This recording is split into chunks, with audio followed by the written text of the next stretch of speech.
Greetings.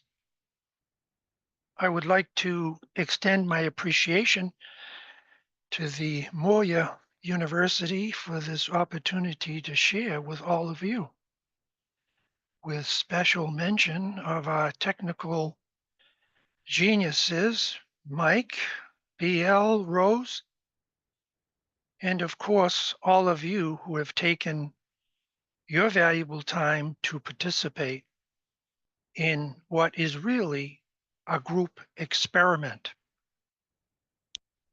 Using the internet and these high-tech facilities to work esoterically is something new historically. And even though we're all trained in computers and we use them in cell phones all the time, it still allows the work of the masters to reach a wider audience, to be distributed fairly. And I use that word deliberately, fairly, because for tens of thousands of years, the only people who got any kind of esoteric teachings were cloistered, whether it was the church or little esoteric communities and communes like the Essenes. Normal spiritual people who yearn for truth were often excluded. So today, we have pretty much the same format as we've been using, and that is I'll wind my way through some comments and then I'll open it.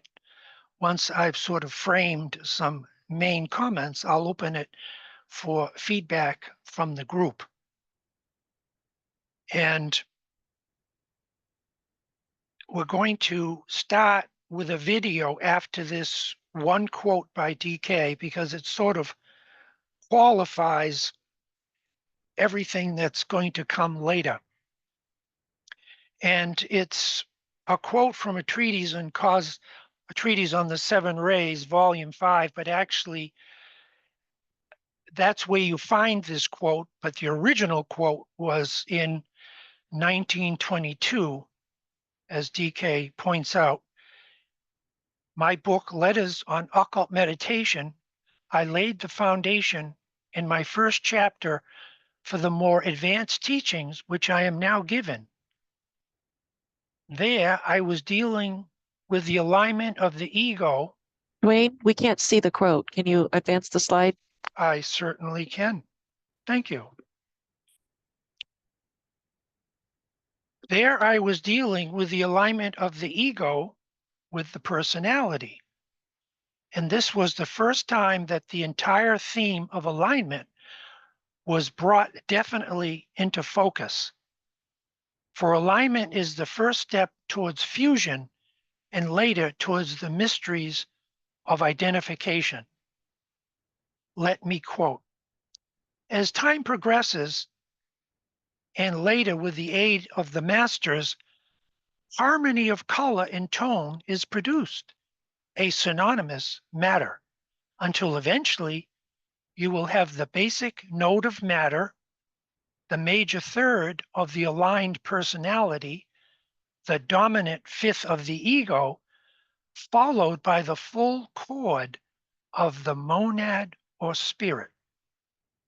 It is the dominant we seek at adeptship, and earlier, the perfected third of the personality.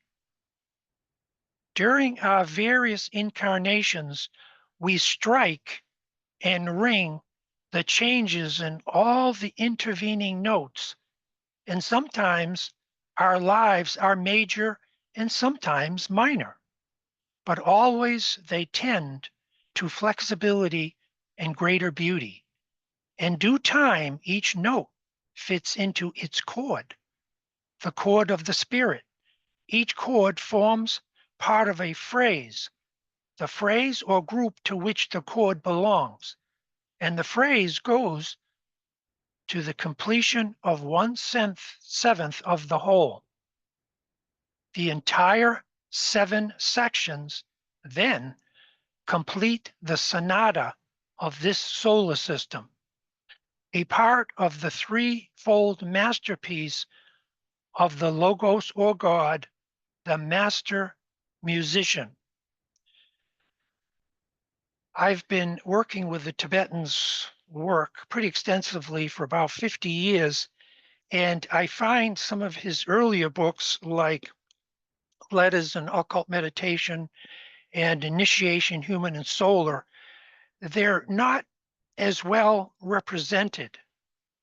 And I've often thought there is such advanced work in those 2 earlier treatises that to make sense of those 2 books, DK, amongst other reasons, had to qualify them by a number of additional books. And I guess it's fair to say that they all sort of create a circle. They all can relate to each other for a really large and holistic view. So what we're going to do next is we're going to watch a video right out of the gate here. And the video is going to be on the planetary logos, also known on a personality level as Sanat Kumara, or the youth of endless summers. And we're going to be exploring our individual rays as we move through this presentation, but I thought it would be very evocative that we see and even participate to some degree in our great Sanat Kumara's dynamic. And what is her rays? Monadic ray, red, power. Soul ray 2, blue, love, wisdom. Personality ray 3, green, active intelligence.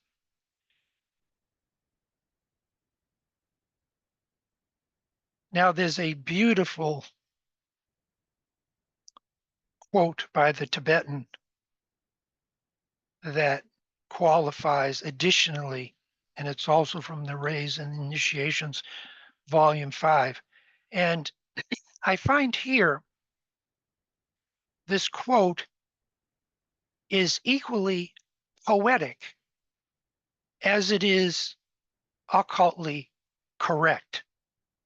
And you might think you were reading something from the Agni Yoga Rorich's wonderful contribution from Master M, where it appeals not just to the mind, which is certainly important, but to the intuition. Is there anybody here that would like to read this?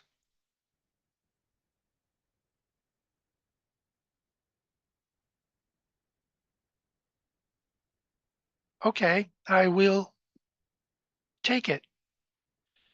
The final phase of the No, divine. Duane, Asha. Yes. Okay, Asha, you're on.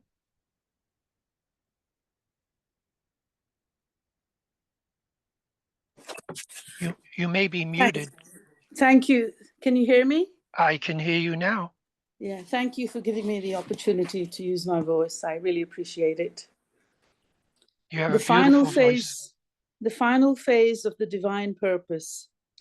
Does it mean anything to you when I say the ceremonial ritual of the daily life of Sanat Kumara, implemented by music and sound and carried on the waves of color, which break upon the shores of the 3 worlds of human evolution, reveal in the clearest notes of tones and shades the deepest secret behind his purpose? It scarcely makes sense to you and is dismissed as a piece of symbolic writing used by me to convey the unconveyable. Yet I am not here writing in symbols, but am making an exact statement of fact. Excellent. Thank you. Thank you. And so now we'll move into the video.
If you look at the image to the left,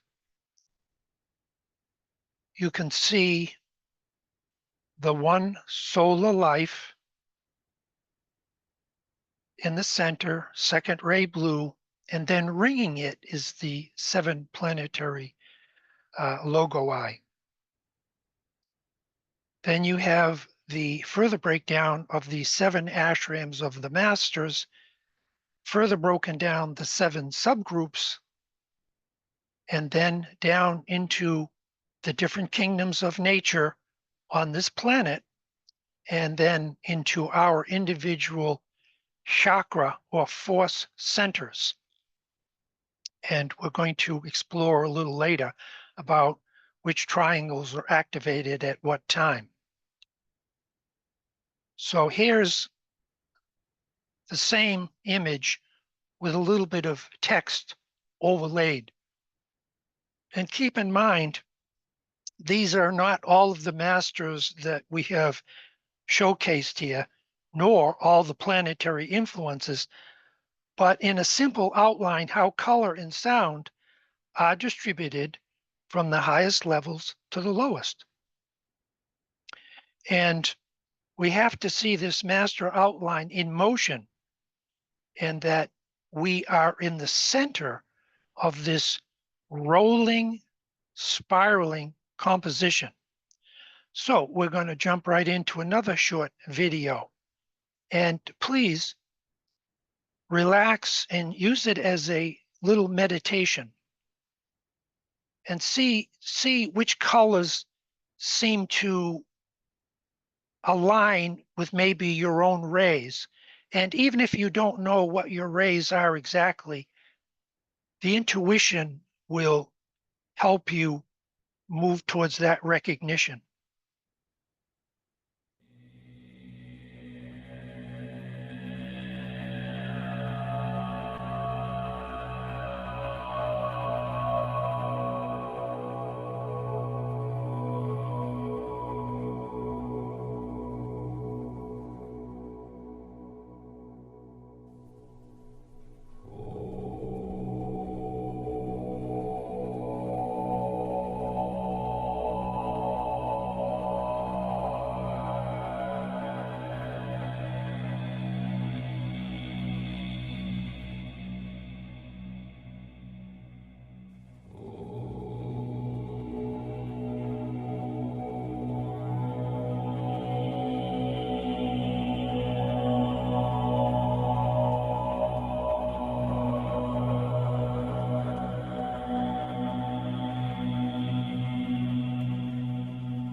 Excellent. The beauty of the lower mind is that it can frame things in a certain order or sequentially. And once that lower mind has a grip or a grasp of certain aspects of the ageless wisdom, then we are invited to really participate and step into it. The Buddhists have a wonderful phrase called stepping into the river or the flow. And we have to see all these complex details organically. And that's not easy to do. And that's why the value of a video is that it demands recognition, not just mentally, but intuitively. Now, all these energies that come from our great solar life passing down through all these different planets, the masters ashrams, the subgroups, to humanity, all the lower kingdoms, and all of these principles through color and sound eventually ground themselves in one or other, or over time in and through all of these centers that you see demonstrated here in this graphic.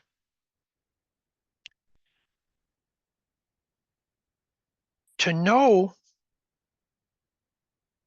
where you are on the spiritual path is, according to DK, perhaps the most important thing that you're going to recognize in your spiritual work. Now, often when I share that thought,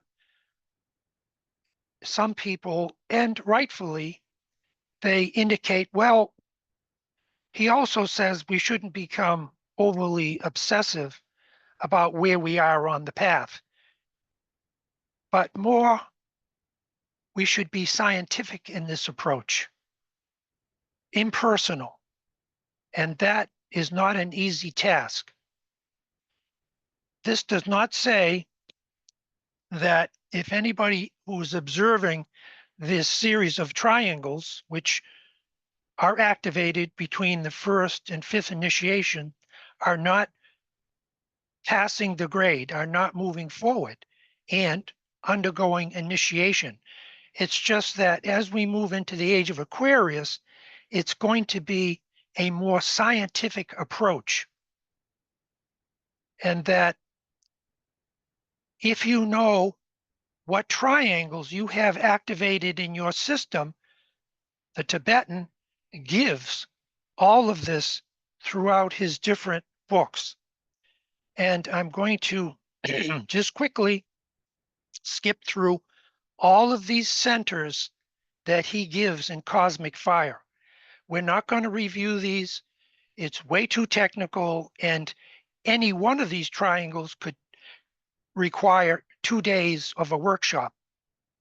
But this will be available. It'll be archived at Moya's Makara site. So anyone who wants to technically go back in and get a little bit more information, it will be available. Okay. One of the key things about the centers and how they're connected is revealed beautifully in this quote by the Tibetan. Would anybody like to read this quote?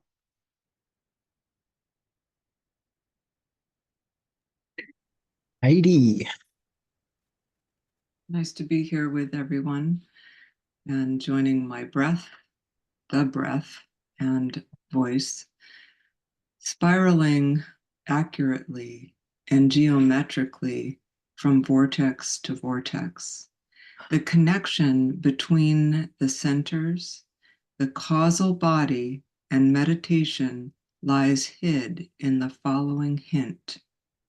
It is through the rapid whirling and interaction of these centers and their increased force through meditation the ordered occult meditation, that the shattering of the causal body is effected.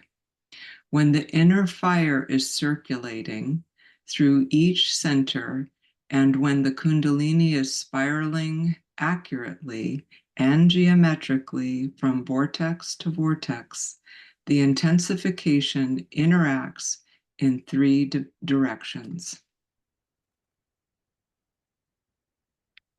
Excellent, Heidi. Thank you. So as we move into the next section, please keep in mind that all of these discs that I just showed you on that last image, they are vortices. And when the triangle is activated, that itself is a vortex. So in other words, you have different levels of vortexes. And when you get three centers coordinated and you're circulating energy around that, you create a vacuum. And we're going to go into this a little later in this presentation. The idea of in meditation, moving in to a higher vortex and using the motion of a lower vortex that you can create in your meditation or visualization that will pull down that higher vortex. So what we're speaking of here is the pliability, the organicness of this flux and flow that's going on all the time.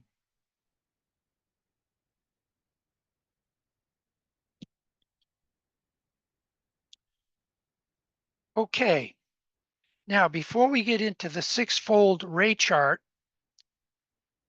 and we're going to ground out some of this macrocosmic vision, we have to come to understand that, and I know all of you know this, but just to recapitulate, we have a personality ray that has a certain color or sound or note.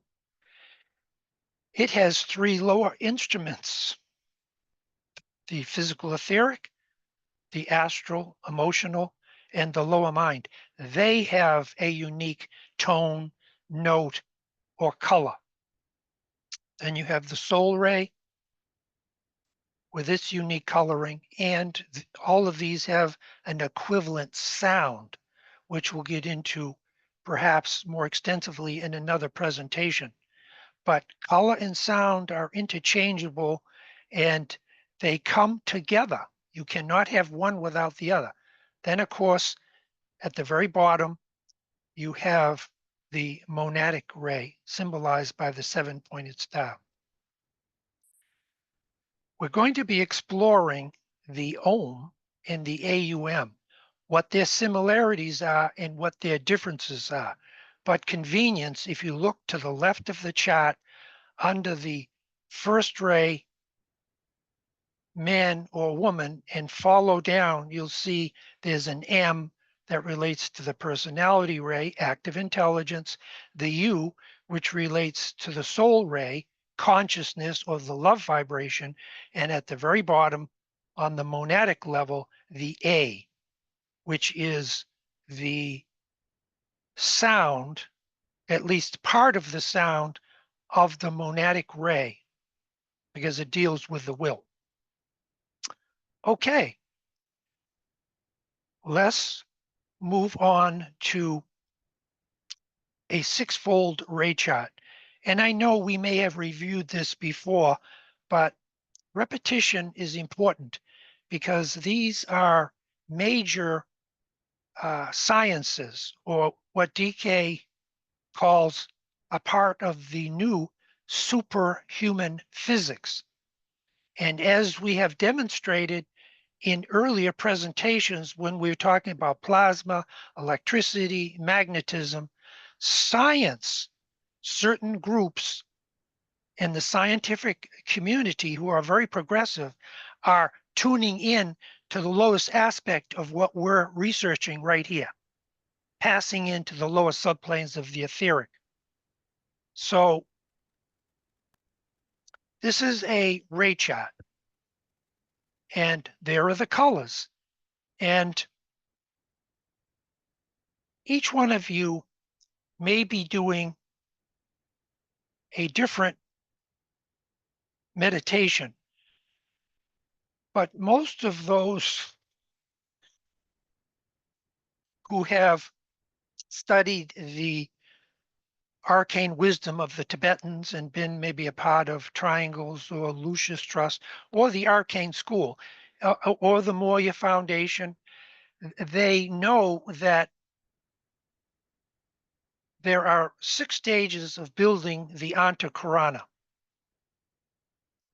And the importance of knowing the color of your personality ray and your soul ray is at the 3rd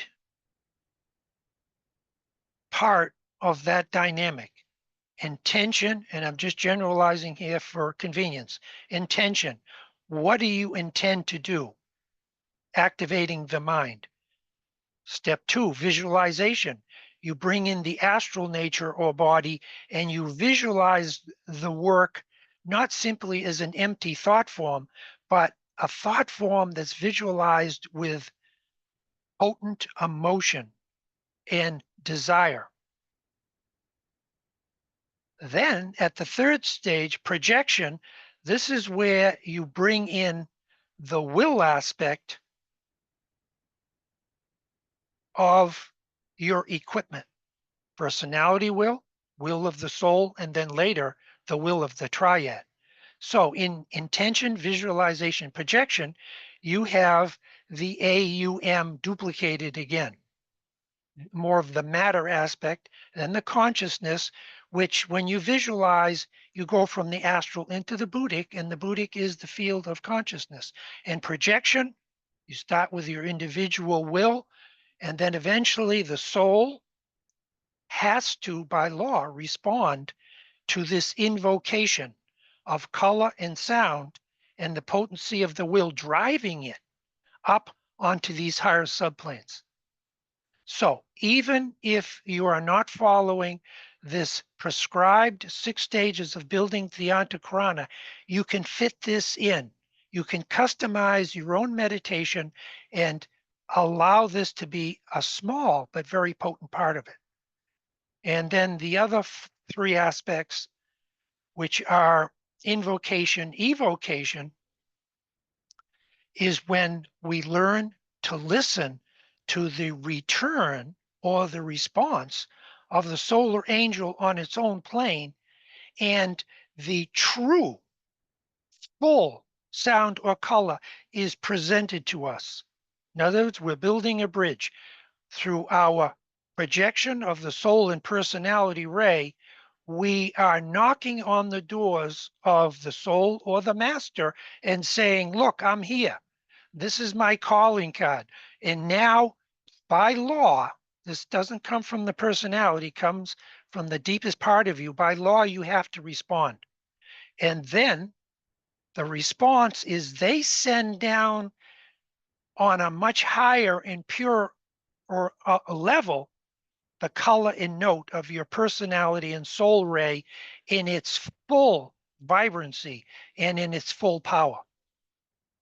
And this is what I call, for a lack of better words, swelling the contact through the use of the creative imagination.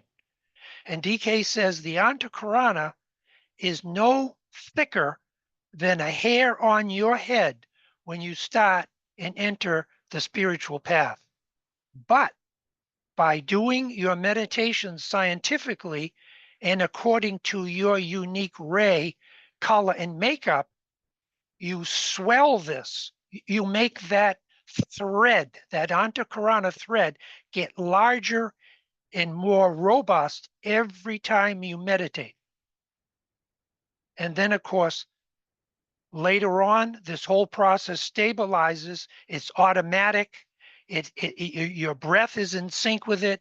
Your centers are aligned, and you're doing the vortex work and the triangulation automatically.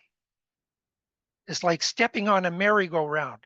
At first, you got to do a little dance. Okay, should I jump on here? No, no, not quite yet. But when the right moment comes and you jump on that merry-go-round like you all did when you were kids, you are now entering another dimension and another world. And all you have to do, although maintaining your meditations, is just to hang on to that thread, hang on to those bars or of the descending light, and work your way up into resurrection, where all this is consummated, and you then become, as the previous quote DK shared on Kundalini, when all your centers are activated, you step out of your material form on all lower levels and become liberated. Okay, so now we're going to have an opportunity for some discussion. And I just want to bring up the 7 rays, and we can be looking at that. Now, keep in mind, the 7 rays have different coloring depending upon the context in which you are using it. These are more or less the esoteric colors of the 7 rays, but they're our exoteric colors. Every one of these 7 rays can be broken down into a miniature rainbow, as we shared, I think, in our last presentation, so that the ray 1 is dominant with the red, but it has these other 6 subsidiary rays built in. And each one follows the other. And the question is often asked, how do the rays communicate amongst themselves? This is a nifty little bar graph, but it really violates the very integrity of what I'm trying to not present or teach, because that it would be a misnomer, trying to create a space in which you can step into.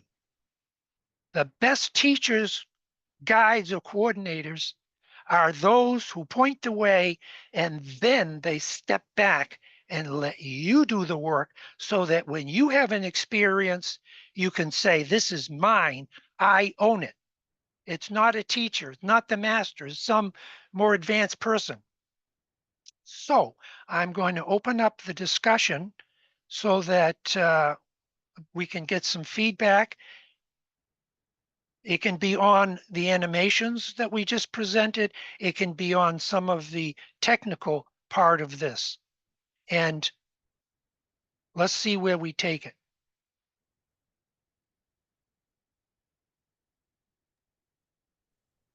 Okay, Asha's hands up, but first I read Jessica's comment. I like that analogy of the merry-go-round and grabbing onto the beam of light. Excellent. Thank you. And Asha, Go sorry, ahead. Duane, No. Asha, did you want to share? Yes. This is a sincere question, Duane. And maybe my mind is lazy and is playing tricks on me, but I'm going to ask it anyway. There's a part of me that resists, like, you talk about the no mind and stuff, and I'm talking to a scholar of 50 years, and I think I was in the Mora Federation like 10 years ago, and I did the first year twice, and then I'm still a member, but I don't know if I resist the knowledge, but I like that image, when Shiva had the Saptarishis, but Shakti, Parvati sat on his lap. Yes. And the other 7 Saptarishis studied and studied and studied for eons and eons. And as soon as I heard Parvati sat on his lap, I was like, oh, I like that. So I don't know if I'm just playing game, but there's a part of me that resists. And yet when I see it and hear it, I'm like, oh, but I find myself not doing the work and try to just be in the isness in the day. And I don't know, I'm sure you can see in me what the blind spot, or what whether I'm playing games or where I'm at, or what? Please, any comments or insights would be appreciated. Well, And well, because I feel like it naturally, I think these things happen naturally, and these are evergreen teachings. I'm from India. I was a Vedantist, you know, so these are evergreen teachings. And one of the reasons I'm attracted to your work is you kind of bypass some of this stuff through the intuition and all these beautiful images and things that you do. That was one of the reasons I was attracted to your work specifically here. well, thank that you. we're doing. Yeah. And I So appreciate the candidness. I would simply say that we all have different ray makeup, and depending on your rays will determine how you access the ageless wisdom teachings and other revelatory works. And what I try to do here is put a foundation mentally under experiences. In other words, the last thing that I want to have happen, and maybe this is just a glamour of mine, is for somebody to have a spiritual experience while watching one of these videos or just being a part of the group dynamic, because they generate a tremendous amount of energy, go home or go back to their normal workload and say, wow, that was excellent. But really, how did it happen? Did it just happen because I watched the video, or did it happen because I built up more of a mental reservoir of how and why it can happen? So there's no blame, as the I Ching says, there's no fault in your approach. But in the West here, we have been given such beautiful teachings from the East, but the West is a different center on the planet than on the East. And here in the West, we are called upon to really develop fully our personality faculties. And what you have shared, I have heard many times before, and it's legitimate, and I honor it. So my answer to you is just come to the banquet and pick out the fruits that work for you. Do not feel we're going to test you at the end of this. And if you spend 2 years in the Moya school, then that may have been primarily the training that you needed or had to have to balance yourself out. It's all about balance. And you have to choose what that balance is. Thank you. Thank you. Duane, one follow-up thing. I mean, I know somewhere I have a fifth ray mind, somewhere in the thing, but does one have to, like, you know, I was raised as a child, you know, the 4 paths to yoga to get to the top, the Nani, the Bhakti, Raja, whatever. Does one have to do all the paths, or is one path, whether we were a Bhakt or a Gnana yoga, whatever, is that enough to get to the top? Do you see what I'm saying? DK clearly states, and I'm not saying he's the only authority, that Raja Yoga includes all the other yogas. It's considered the royal road. Now, that's not to say there isn't, during this Aquarian wave of energy coming in, there isn't going to be the Agni Yoga of fire that's going to supplement and reveal new insights. But if you say you have a fifth ray mind, now this is a very superficial analysis, but I'm going to share it with you. If you have a fifth ray mind and you are mainly brought up in the East, where no, I'm only brought up in England, actually. Well, England and America. Sorry. England, yeah, I'm Indian, okay, but brought up in England and America. Well, you have a racial background. You could have spent, before you moved or your family moved to England, you could have had 50 incarnations in India.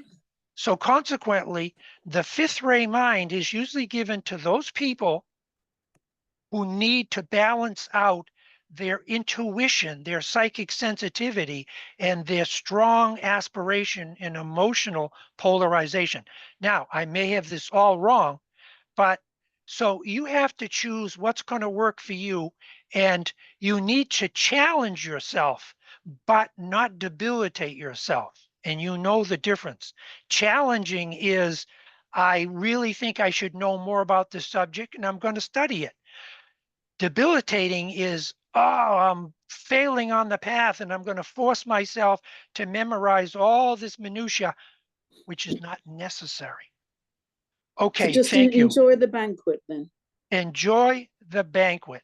It's there for you, and nobody's keeping score except for the great Lord of love, and he never keeps score. He loves us unconditionally. Any additional comments on where we are at so far? Yeah, I'm gonna combine these two from Marty Lanier and Greg because they seem to be the same, and then we have two hands. So Okay. Marty asks, when you say the Om, do you tend to sound it on your Ray note? Have always been curious about what determines the pitch of the Om. And then Greg, and is our Ray note a combined or blended note of the personality, soul, and monadic Ray notes? Because in all cases, there is harmony once we can begin to understand and identify our Ray notes. I'll do my best to try to combine both of those questions, but I have to admit I'm a very simple person, and one is often enough for me. Okay, let me step out of my little box here. The recognition of the soul and personality ray have a corresponding note. So, to partially answer the question, when you can find that note, either hypothetically or theoretically, you are stepping much closer to the whirling of the uh, dynamic I shared earlier. And if you know the color of your rays and you know their notes, you have now moved into a scientific approach that is 10 times more potent than a mystical approach. But again, I'm not being critical. It's just different ray types approach the work in different ways. And I would imagine that those who are here have a very powerful love vibration, but I also feel that there's a lot of the love wisdom type, people who have a tremendous heart center, but at the same time, they're very curious. They're very inquiring. They want to know up to some degree how this is all taking place. What is their next step? And you can be totally self-assured of exactly what you're doing and that it's the right thing. But if you're exposed to teachings that can show you a different angle from a different position, it can be supportive and creative. One of the greatest things you can have challenged is your idea about the spiritual path, because it will expand it. Yes, we have to go through a little discomfort, rearrange a few things, but it's all towards revelation at the end. Okay, what part of that question did I fail to address? Oh, the triad. Okay. How many can recall when I shared a graph, and we're actually going to see it a second time, share a graph that showed the monad in its highest state with these like little tendrils, almost like roots, coming down, connecting into the soul, and then from the soul, these other little tendrils coming down and connecting into the personality, and then from the personality, little tendrils coming down to the lower mind, the emotional body, and then the physical etheric. this whole process that we're attempting to recognize, if you step back a couple other animations when I was showing all of the solar logos with all the planets, and then sort of like a drop of water comes from the center, it ripples out and it keeps expanding and getting more potent. Everything that we do is because the monad in its highest state working through its outpost on the causal level of the soul, and then the soul working through the personality ray, and the personality ray trying to integrate the three lower vehicles. It all comes from the monad. But you don't fully recognize that until the third initiation, where for the first time, somewhat unfettered, you are now aware of your monadic ray and that alignment. At the first and second initiations, first initiation, it's more personality integration. You're becoming wider, bolder, lighter, more creative. Second initiation, now the heart energy is really rocking and your mind is becoming clearer. But when you hit that third initiation, you get a download of the three lower aspects of the monad, which are Atma, Buddhi, Manas. Manas is now no longer the lower mind controlling, it's the abstract mind.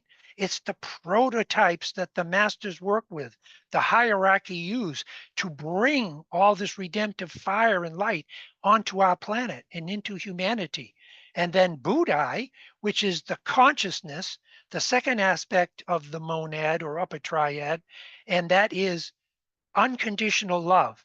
No longer just love for your country, love for your spouse, love for your children, which is certainly early and important training. It's the love of humanity. It's the love of love. And then you go to the atmic plane, which is power, unconditional power.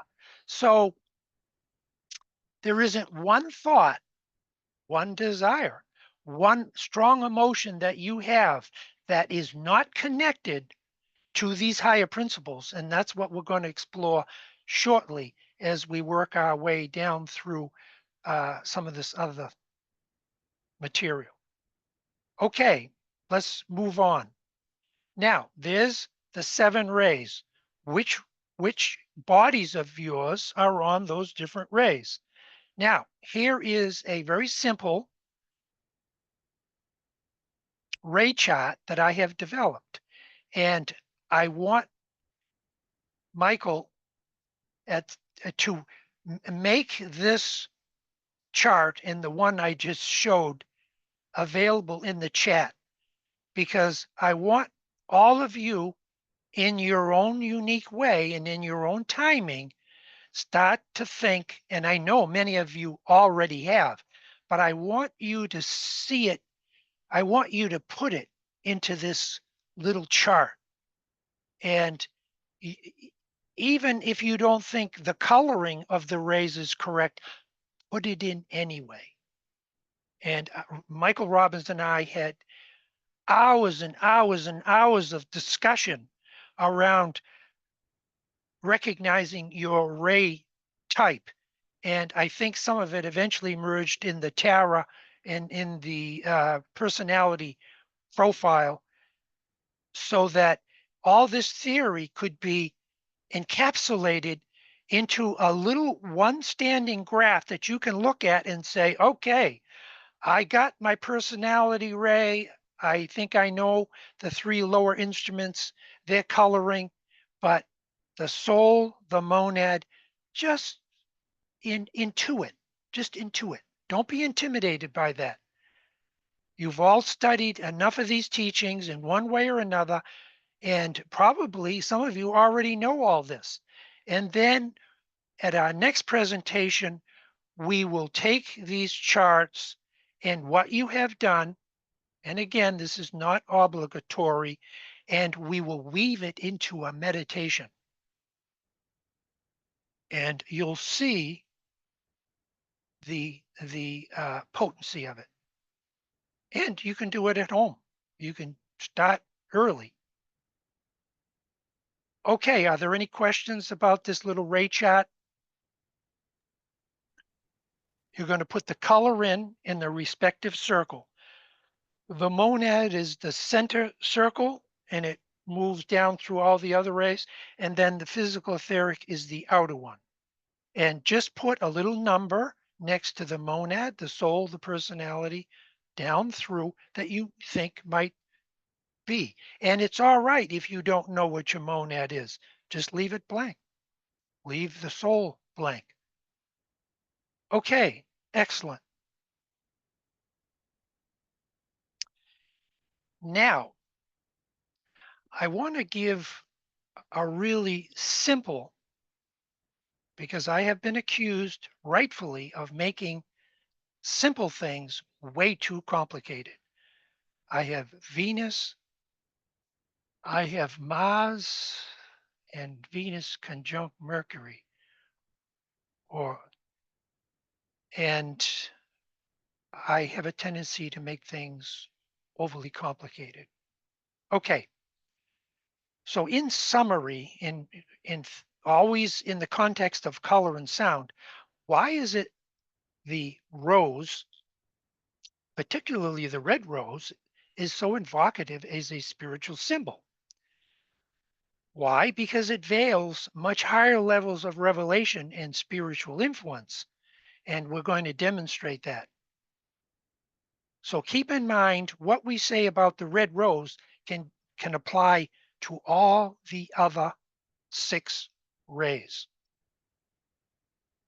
Now, would anybody like to read this passage, this quote from the Tibetan, because it demonstrates through the vortex how the very lowest level, the very most mundane part of your body, your genetics, your biology, the cells, they have a purpose, they have a history, and they are an expression, just like your emotions and your lower mind and the personality ray, of other vaster forces. Anyone like to read that? And Parker. You're on, Ann. Oh, sorry, Ann. I clicked ask to unmute and muted you. Okay. Can you hear me? Yeah. We can hear you. Okay. A triangle of force in shades of varying rose. The master throws himself, under the liberating law of sacrifice, into the vortex of the astral life of the one to whom our Lord relates himself with humble joy. And as the master works, there forms before his eyes a triangle of force in shades of varying rose. By his magnetic power, he concentrates the energy required. Then through this triangle of force, as through an open door, he sends the potency of love into our planet. Until his cycle ends, he thus must work. A number of people here, I suspect, are on the earth path of the ray paths. And yes, it may be quite a ways in the distance, but you will be working with color and sound in the purification of the astral plane for humanity. And if you are a part of one or other glamour groups, you are doing some variation of what was just shared according to the needs of the group and the members of that group. So let's just recapitulate this quickly. And we can say that the astral life of the one to whom our Lord relates himself with humble joy. You can see that as the solar logos. You can see that, and it's probably the planetary logos. But imagine the color rose and how pure it must be coming from the solar logos or the planetary logos. down through the master's ashram, and then the masters, by their magnetic power, they concentrate this energy through a triangle. Remember, the triangle is a vortex, as through an open door, and he sends this potency of love into our planet. Until his cycle ends, he must work. And then it can even go to the advanced members of their ashrams, the masters, and then the other members who are coming up in progression in those ashrams, and then it can go out to humanity. And from humanity, it passes through the animal kingdom in a lesser degree with less purity, stimulating the embryonic astral nature of all the critters on the planet. And when you study theosophy, you realize that humanity intervenes in these lower kingdoms for their salvation, just as the soul intervenes on our human level to help save us from destroying the planet or helping us move forward. And then it goes from the animal kingdom through the vegetable kingdom. And that's why we started out with the rose.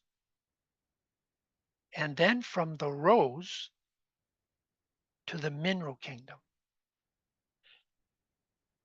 So let's create an analogy here. Now, reversing this whole thing, what you're looking at is, let's see if I get this correct, rhodochrosite stone. It is that pale pink or rose red. And historically, in astrology, it's one of the stones that's ruled by the planet Venus, which we know expresses ray 5, but also ray 2. And ray 2 is a higher octave of ray 6. And its basic use is in healing, and it's the color of love. Do you recall the quote I gave you by AAB on psychometry, where she stated that if you pick something up and you're able to operate psychically on other dimensions, you can follow back through vibration, color, sound to the original source. In other words, and I wish this was an original insight of mine, what I'm about to share, but I can assure you it is not. When you pick up this rhodochrosite stone and you really gaze into it, you breathe into it, it can help you create a bridge through all of these different levels. You're not hindered by them. The mineral kingdom is not there to hinder you. The animal kingdom, or even the human kingdom, as much as it often seems that way, they are the medium through which we move. They are the stepping stones, and it's all around us.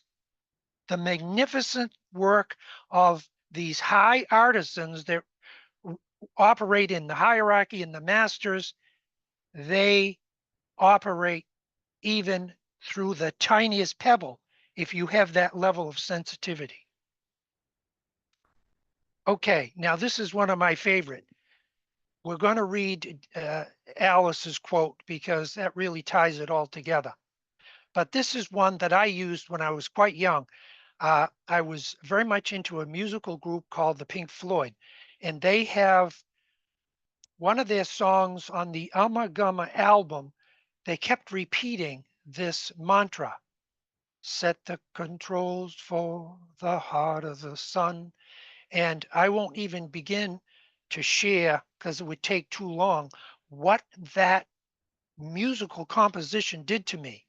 And then later I realized that it was about opening the heart, and they were doing it musically. And then I superimposed the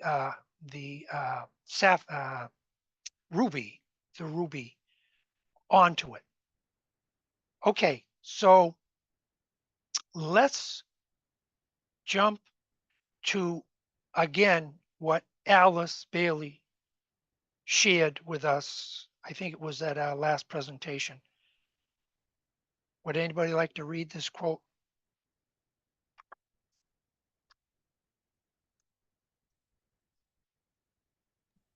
Yeah, Heidi. Awesome. Another power of the soul Okay. is psychometry. Sorry. Is there Two another people. Heidi? Oops. You I'm both happy with can it. Sure. take turns if there's two of you. No issue. No, Heidi, you're fine. Go ahead. Now, what is psychometry? It might be defined as the ability to take the tangible something belonging perhaps to an individual, and through the medium of that, to put oneself in rapport with that individual or with a group of individuals. Psychometry is the law of association of ideas applied to the vibratory quality of force for the purpose of obtaining information. Again, the race will become clairaudient and clairvoyant, which means the capacity to hear and see as clearly and accurately upon the subtler planes as we do upon the physical. It will involve the ability to hear and see all that concerns the group, that is, to hear and see in the fourth and the fifth dimensions. I am amazed every time I read or hear that quote from Consciousness of the Atom, that we are moving into a period where, yes, in 2025, and even right now, as we build up to that, we're getting a download of more information. We're getting more potent Davic lives who share the nature of high emotion and love and the intuition and the destroying angels and devas that come from even higher levels, the first ray devas, all on our behalf as we treat those who are less fortunate than ourselves, like our critters, our animals, and our pets. The same dynamic is happening through the law of sacrifice to us. And it may be fair to say it's not just a building dynamic as it is equally a stopping everything and just being open and aware to what's already here. Now, I know this sounds a little like some mystical jive here, but it's actually true. Because when you get to that third stage of building the Antakarana and you're visualizing your notes, or let's say audioizing your notes, visualizing your colored rays and projecting them, the reciprocating soul on its own plane cannot connect those two threads, its descending thread, as I shared, and the ascending thread, until you stop all mental machinations and clear out your lower mental auric field from these little building thoughts that created the structure so you could do this magical work. But now that the soul is descending down, you can make the mind passive. And this is a key thing, particularly at the third initiation, because until you can make your mind passive to all the cheetah, all the mind stuff that's swirling all the time in our lower minds, you cannot pass over that bridge. Okay, so what we see here in this psychometry is that DK says there's going to be a new type of psychic sensitivity that I can't share fully at this time historically. This is written back in the 20s, 30s, and 40s because people are not ready for it. Most people who are psychics are operating on the lower subplanes of the astral and mental planes. So he says the time is not now, but he said the time will come.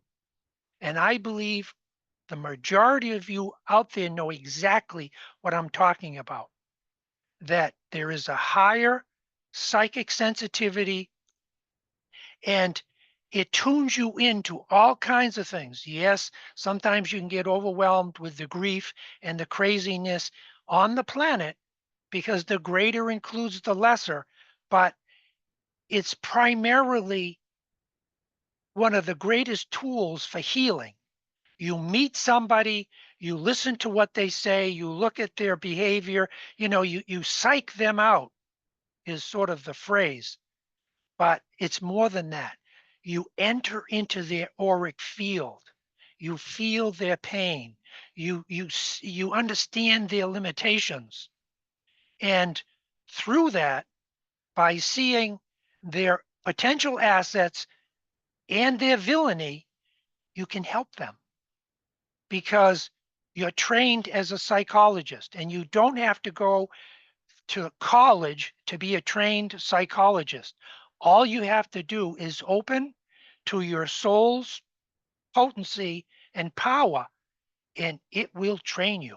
It will tell you what you need to know, not so much in the verbiage way, but through these very high sensitive psychic impressions.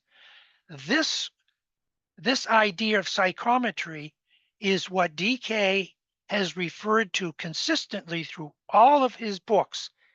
It is the law of correspondence. Because if you know the nature of something down here and you build a bridge, you can know the nature of it up there, and then further up, and then further up beyond that. The bridge, in a sense, is completed from above down, and it just requires that we build and or awaken to, again, what's already there. Okay. Now we're quickly going to go through the use of the Om and the AUM. And the Tibetan uses them independently in certain contexts, and then other contexts, he uses them together. One of the key techniques for making these inner alignments to your unique personality and soul rays with their respective color and sound signatures is the use of the Om and the AUM. And we also have the Om Mani Padme Hum that we won't go into extensively at this presentation because that in itself would require way too much time.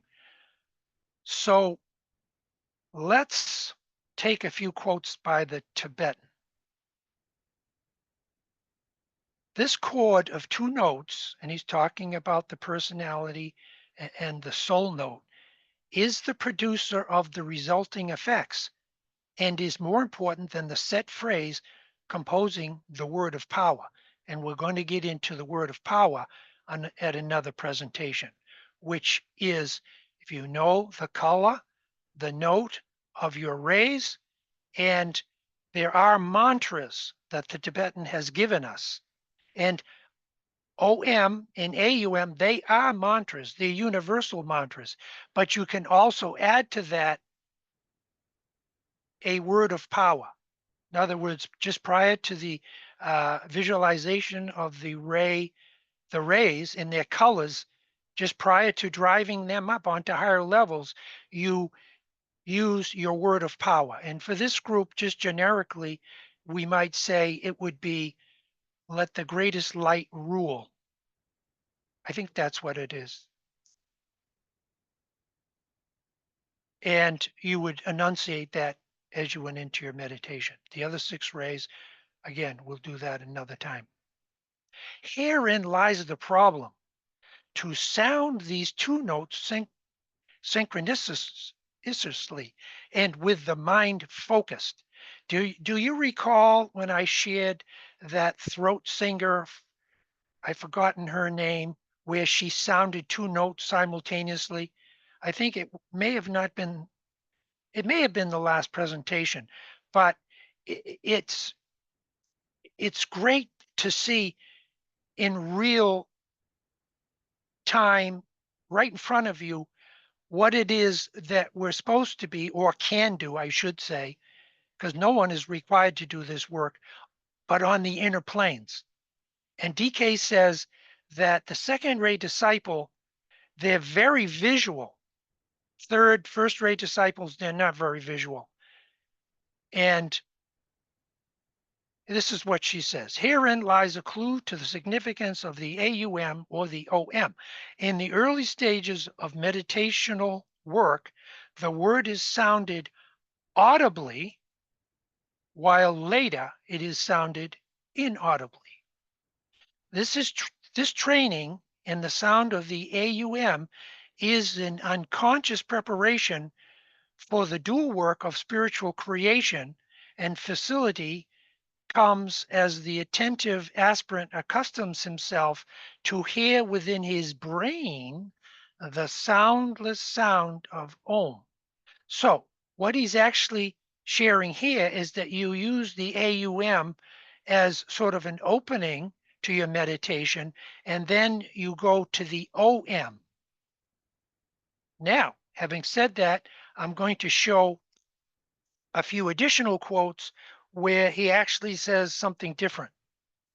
Okay, here we have where DK says AUM is the word of glory. It signifies the word made flesh and the manifestation upon the plane of matter of the second aspect of divinity. So he's used it in the earlier quote as far as the third aspect of divinity, the matter aspect. Now he's linking it with the second aspect of divinity, which is consciousness and it's love. Another quote, he who lives under the sound of AUM knows himself.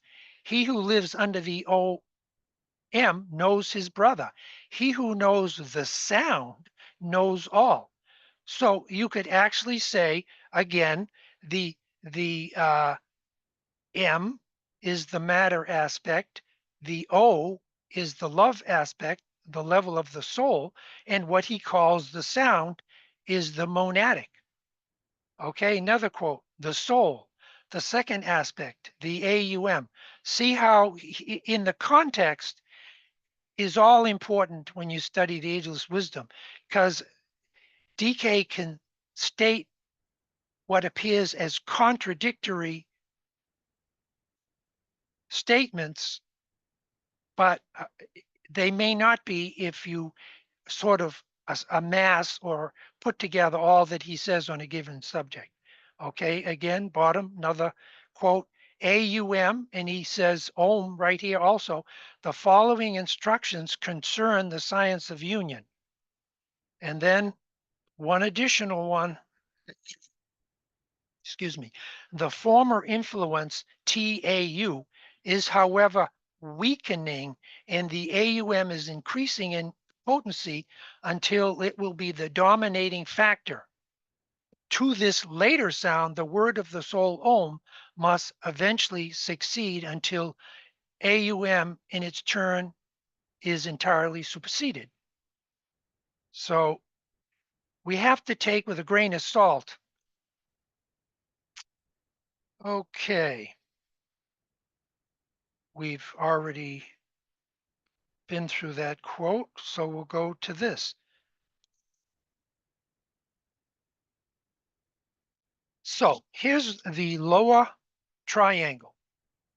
Remember, these triangles are vortices, and the vortices are a part of a sphere.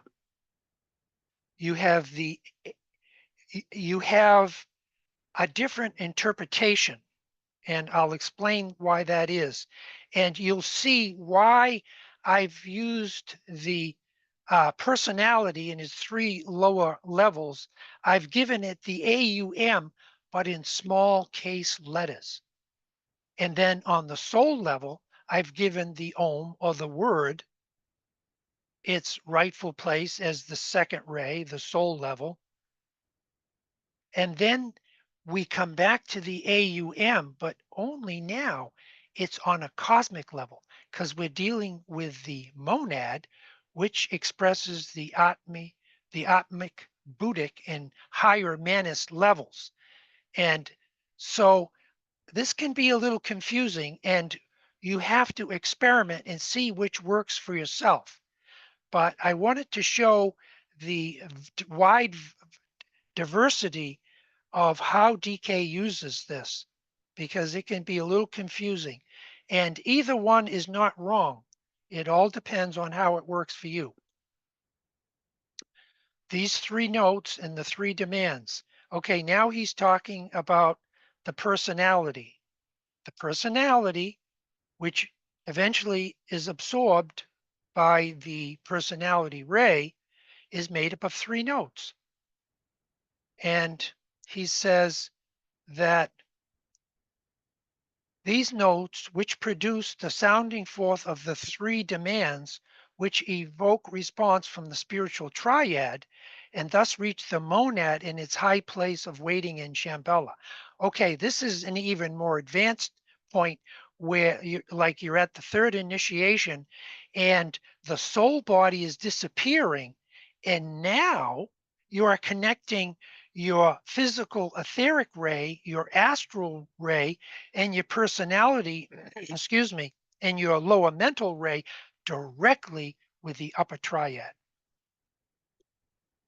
So first, integrating the 3 parts of the lower personality, integrating the soul ray with the personality ray, and then last and most important, the soul fades out beginning at the 3rd initiation, and you make a direct connection between the highest aspect of your constitution, shared right here with the monad symbolized by the A, the U, the consciousness, the love vibration, the intermediary, and then the M in green, which is the active intelligence. And this is the graph that I was referring to earlier. And I'm going to repeat it because it shows the path of return, and I apologize for being repetitive here.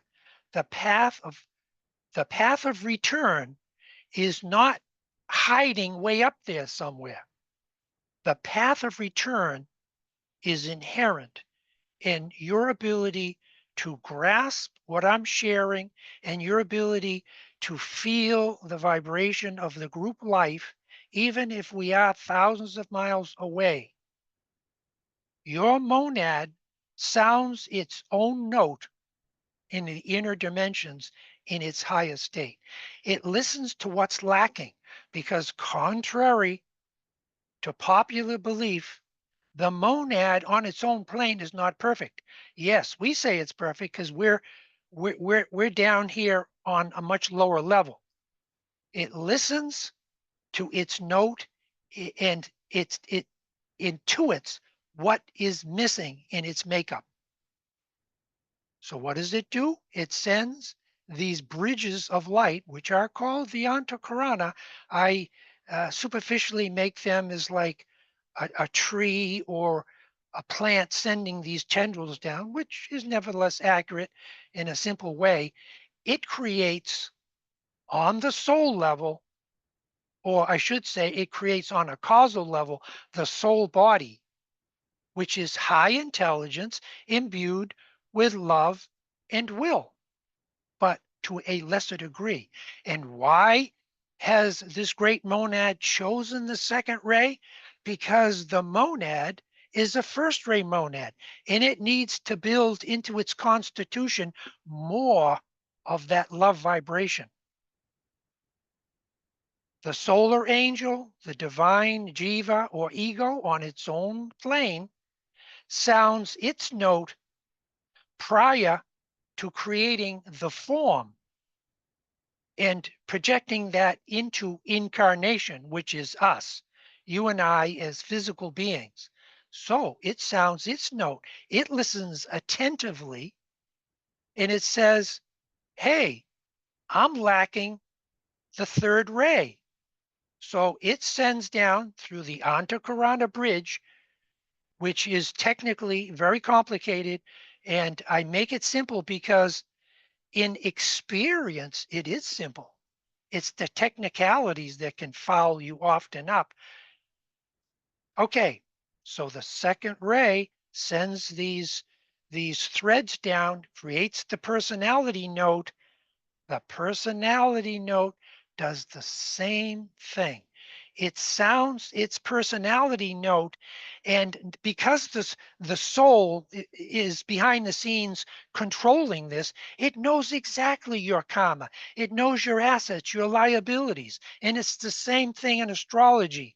If you have some square or some opposition, never, never, never say, oh, this is a bummer, this is a drag, oh, Mercury's gone retrograde.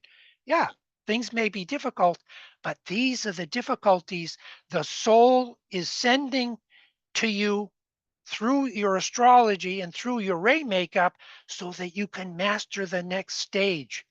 Because when you get down here to the emotion, physical, etheric, and lower mind note, you cannot integrate your personality until you honor, recognize, and unite those three different principles.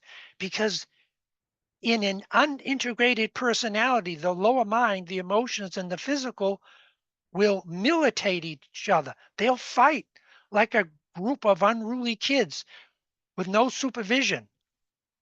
You integrate those through, you pull the light of those three lower instruments up into the personality ray, which becomes very integrated and very powerful.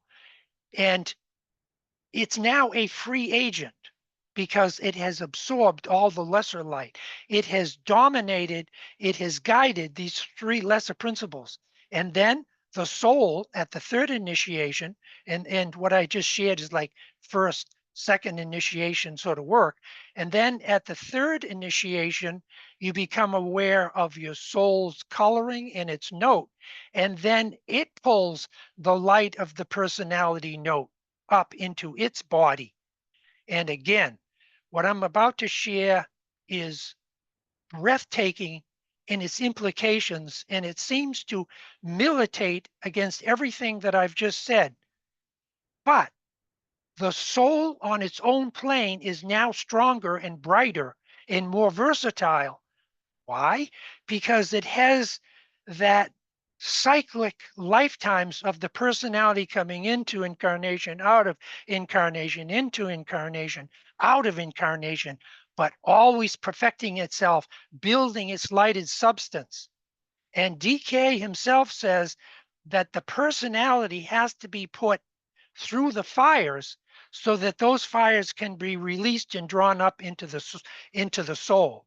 And the same thing happens at the higher initiations when the soul releases its accumulated light that it didn't have prior to descending, and back it goes, and now the monad is brighter and more advanced.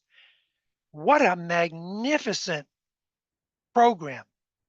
All this interconnectedness, all this minutia and all these technicalities that can be so overwhelming, laid out in such simple terms.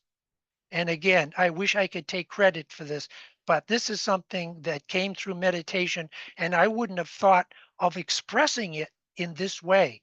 I've studied Cosmic Fire. I've read it 2 or 3 times in group work over many, many years. And DK takes the same truth, and I apologize on another level for oversimplifying it, but this is what he says. I'm paraphrasing the Tibetan and no doubt putting a little bit of my own fourth ray coloring into it.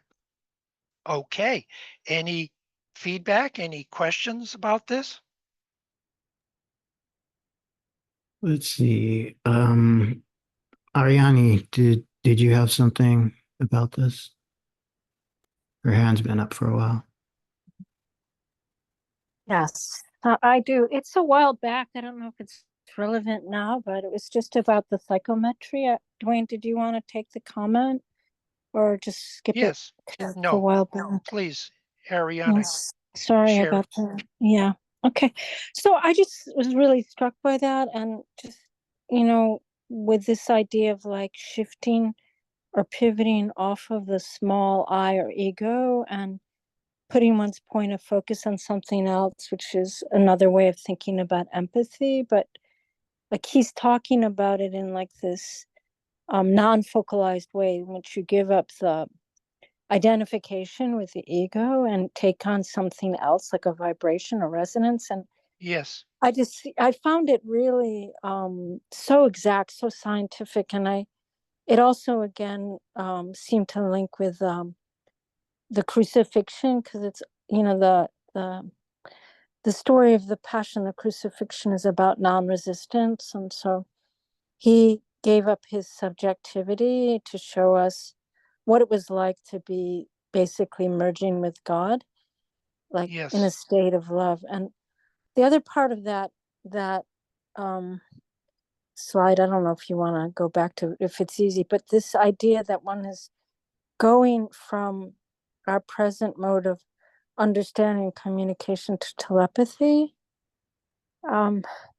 Like you yourself said, Duane, you had said, entering the aura of others to understand all about them, good and bad, and the law of correspondence. And for me, that's like why we need, for me personally, in my own spiritual work, it's one more reason to clean up our act and try to make our actions coherent in all areas, congruent. So we're the same person, whether we're alone or with others, no matter what situation we find ourselves, consistent. And that includes going beyond this kind of unstable aspect within ourselves, where it could even be called a form of lying, in which we try to please others, or we're not entirely honest, or perhaps we don't even know our inner world. And the fact that that could be known to others through some greater kind of empathy or resonance, telepathy, really, I think, is a prime mover and motivator for us to tend to I think what we all have is like a certain kind of detritus in our inner world that's due to the karma, over lifetimes. And so I just wanted to add that. I don't know if it Oh, that's seems excellent, important. Ariana. No, that was excellent and so relevant. And when people can share how it works for them personally, it has much more power because they've lived it. They've gained the experience by going through so many different experiences. Excellent. Any additional comments? Thank you. Yeah, Heidi.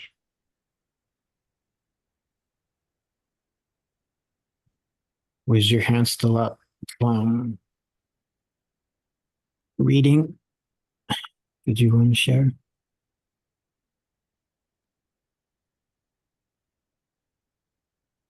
Okay, so I'm trying there. I can unmute. I couldn't unmute for some reason. I had a couple of things that I wanted to share. One was in the very beginning when you gave the animation of the world being translucent, except for the land masses that were present in that Yes. animation. That it was really being able to see through things, like they were clear. And then what came when it shrunk down to the next animation, where the earth actually to me looked like an atom. So it was showing that every atom is connected through that process. Nothing is separate, and that it's all actually working together, whether we're consciously aware of it or not. It was that, to me, is what the animation showed. And the vibratory quality has to come by clearing an inner space, because if there isn't sufficient spaciousness, the nerve endings, you could say, of the embodied formations, they can't vibrate the tones back to the higher levels, which actually then send down what you said was what you needed in order to take the next step. And so that is a constant flow, actually, that's happening through our breathing apparatus, through the breath of life, which to me is all pervading. And the last thing I want to share is I was in a Kundalini yoga immersion, and I had an experience in doing mantram, which was very clear, and I wanted to share it, is that there is an enormous power between, you could say, heaven and earth, but between the energies of what's under the feet or under your sacrum and above. And what I was told very clearly was that I could feel the power. It was enormous, that it has to be held in compassion. If it's not held in the container of compassion, it will always distort the truth. It will always become a distortion. And I found that to be very important, to recognize that thought forms that are not able to be understood and contained in a compassionate nature become a distortion in our psyche. And then we project that, knowingly or unknowingly, into the life that is all around us. And that's, to me, the spiritual path, is being able to really listen and to allow the vibrations to flow, to have an inner recognition of the sacredness that's in life, and then be able to recognize what has completed itself and is no longer necessary for the next expression of the divine nature, which for me, we all are. Anyway, I hope it's hard to express these things in words when they're actually experienced. That's because they're real, with a capital R, And underscored I in just brackets. really wanted to share it here in this group, of the importance of each life that is being lived, and the blessing that is behind each life. Yes, so beautifully articulated and coming from real experience. I'm going to sort of shoot off on a sideline here just a little and talk a little bit about the divine feminine. It has been very clear to me, and I apologize for generalizing, and the feminine can be obviously within any man. So I'm not just talking about the physical form, but generally I have found that society is dominated by this patriarchal hierarchy. And I understand this is not news to many of the participants here, but I have found that it has larger implications. And this sort of ties in, Heidi, with what you just said. All activity and growth is the result of two major centers. If you recall the earlier chart where you had Shiva at the top and Shakti at the bottom, in a way it's sort of demeaning because the father or the male patriarchal is even inherent in charts and tabulations. And I try to get away from that by having more experiential things where there is no top or bottom. The main centers that are being activated in our growth are the highest head center and the lowest or the base center. And one is feminine, the base, and the other is so-called masculine, or let's say positive and receptive. It's electrical. And when you study electricity, you realize that if you want to complete a circuit, there are certain guidelines or protocols you have to go by. And this is where meditation comes in.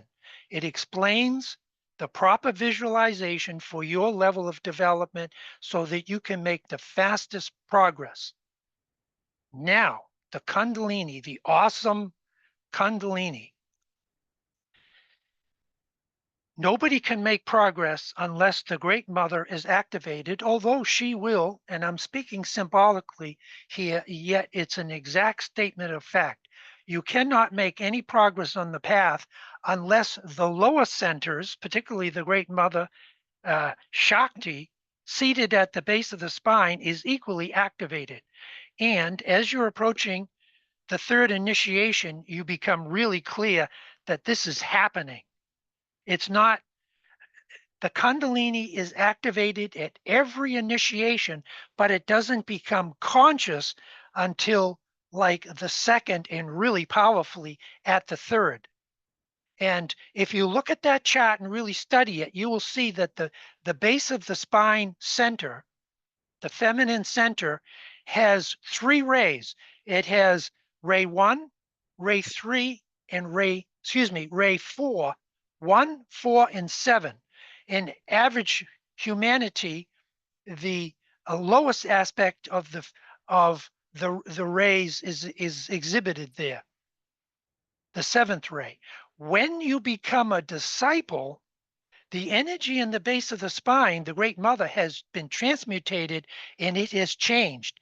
And now it goes from the violet of the lower etheric planes to the golden yellow of the Buddhic plane. And what happens at the third initiation is that if you have done your purificatory work correctly and you are doing your service, you are seated in the heart, and the heart sends a vibration down down through the central Shushumna channel, and it activates the base of the spine, much as Vulcan with its steel hammer, and you get this explosive effect. Now, that's not to say this can't be done in slower circular breaths, but what it does is it causes the Kundalini in its higher level to shoot up the spine and bring revelation of the upper triad, not the soul triad merely, but the higher aspect of the soul and the upper Atma Buddhi Manas of the monadic level. And you have just laid out, Heidi, some of the basic ideas behind that. It's all about loving. It's all about emptying yourself of yourself. And even though that sounds like a great sacrifice, that is a distortion of the great illusion. You give up the lesser to take over the greater. And it's inherently within the group. The return of the divine feminine, because when that Kundalini rises, it is now equal with Shiva, because now there's only one center. and it rotates around itself like a serpent or a snake. Shiva and Shakti, the material and spiritual, perfectly blended. And these are not easy concepts to understand because the mother is wrapped in robes and it will not reveal itself. And this is why when DK says there are three basic areas we have to focus to progress on the path: meditation, study, and service. But it's interesting because he says the most advanced of those three is service. And I've often had people say to me, people who are meditating in the mountains for years and years and years, why is that? Why is service so important?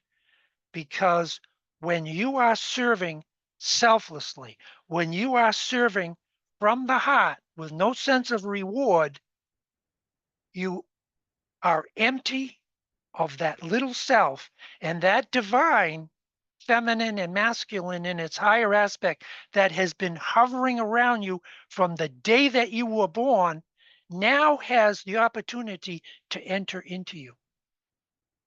Too much thought, too much emotion, too much importance around our service is what will prevent that Kundalini, the descent of Shiva, the ascent of Shakti, coming together into perfect union, perfect bliss. Thank you, Heidi. That was excellent. Sorry to go off on a tangent. Women are now learning that they don't have to be the innocent victims, that their need to nurture and to psychically understand and to give of themselves can be easily manipulated if they don't understand their power. And they're here to exhibit power, not just love, not just high intelligence, but the power to discriminate, the power to destroy barriers and obstacles, and the power to take their rightful place historically, not just along with men, and I'm speaking symbolically here, but express the power ray always in love. Men, and it doesn't apply to many of the men here, I can assure you,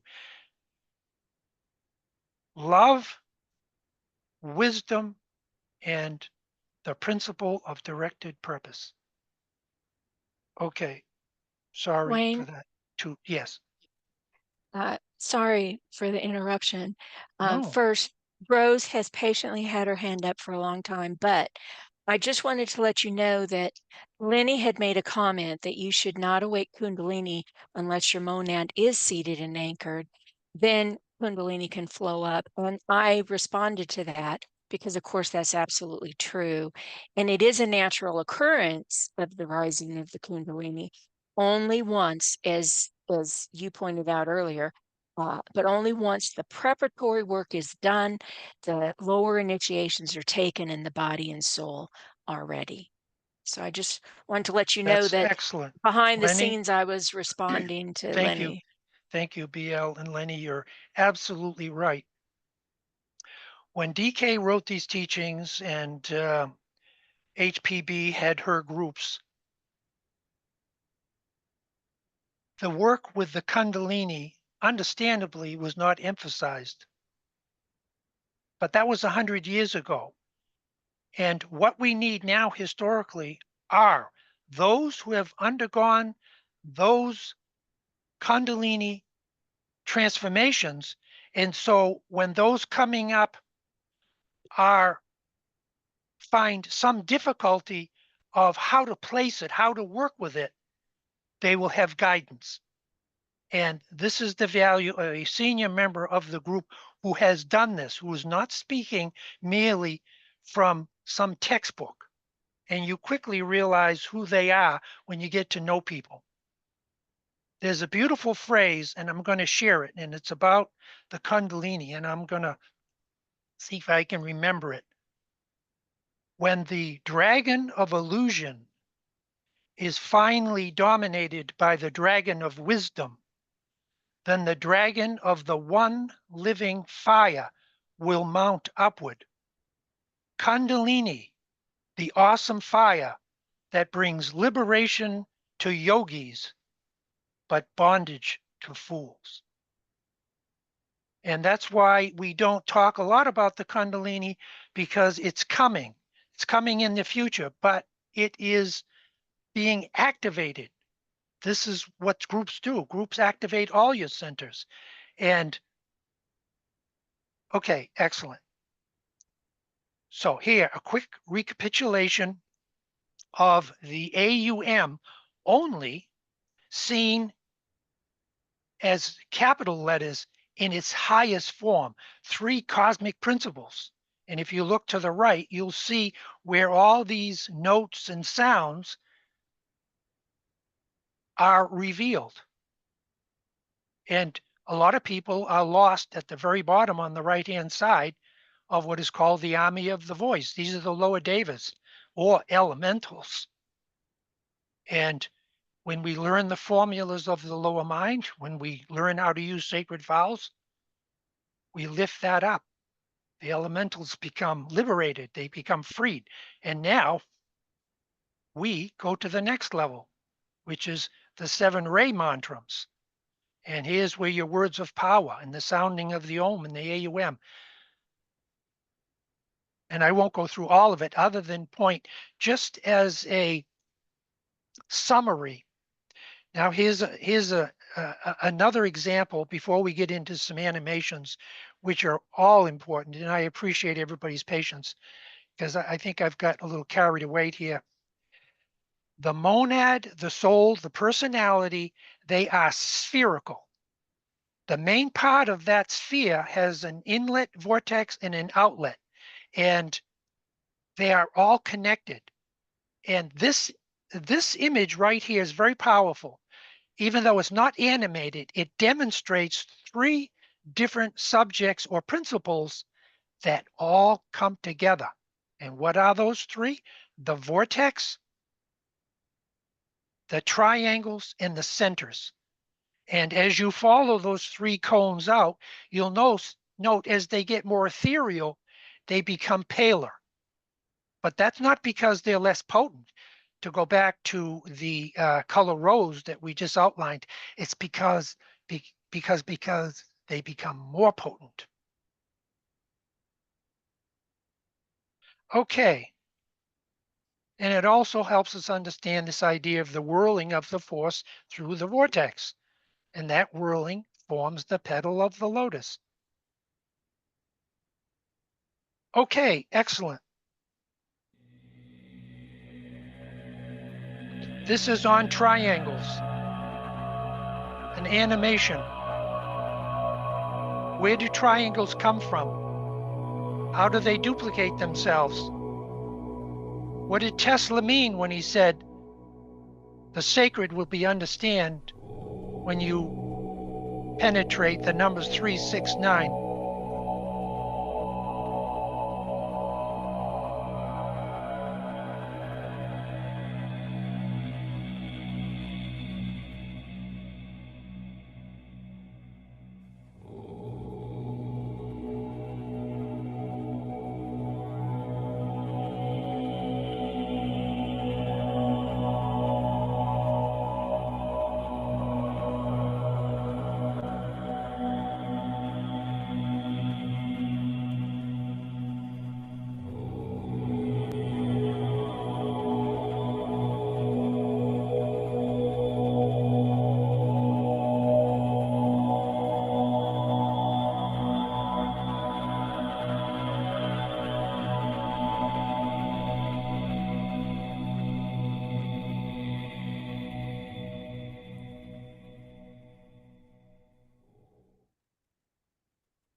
Okay, excellent.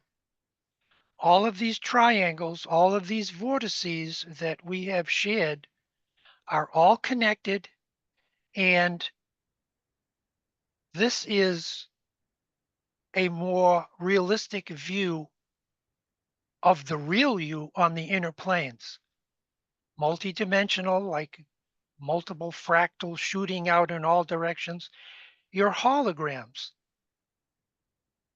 having the experience, some small part of that hologram down here as a person.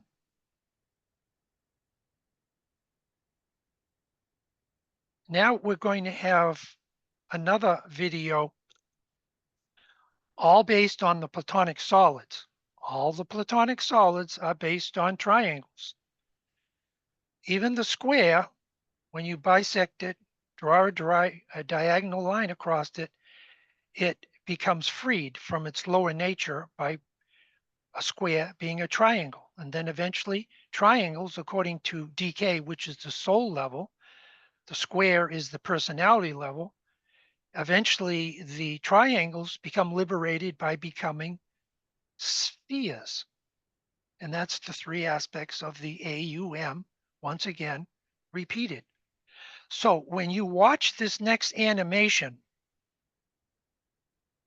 it will have a very powerful effect on your etheric body because it has two primary colors along the second ray line, the deeper blue and of the second ray and the golden yellow flashing forth of the fourth ray, because we did cover earlier the sixth ray and its relationship to all these higher levels. So just relax, take a deep breath, and just synchronize yourself with this and see how triangles, see how you, as the essential, as the real self, are in this state of building, sustaining, and then dissolution, only to rebuild and go through the same cycle on a higher turn of the spiral.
I'm going to save this section for our next presentation and get right down to the closing animation.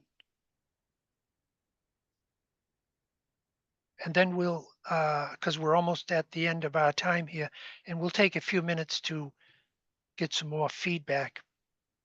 Now, this statement by DK is that this is called the fourth formula, and it's not personal integration, it's integration of the entire group. And its primary purpose is to activate a new level of sensitivity to color and sound. Not just more theory, not more principles and laws, but the fusion of many principles and laws into one symbol, which is animated. So take a deep breath, focus your attention inward, and if you feel any discomfort because of the potency of any of these symbols, just close your eyes, flow with the music, and the discomfort will disappear.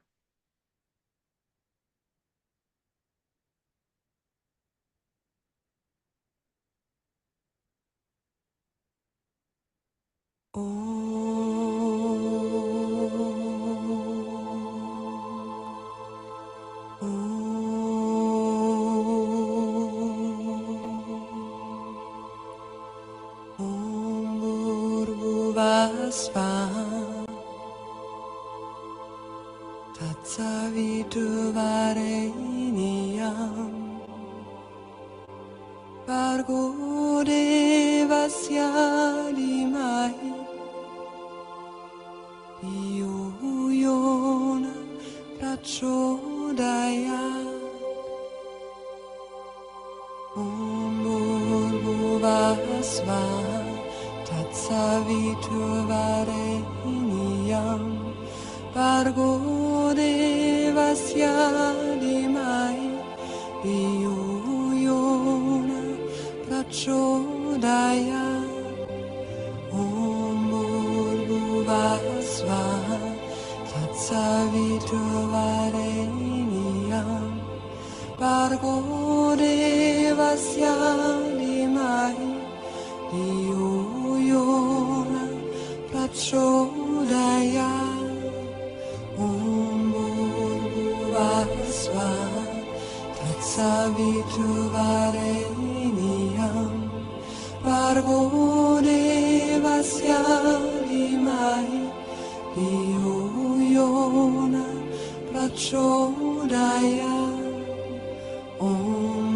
Bhuvasva tatsavitu vareniyam Bargo devasya limai Yona prachodaya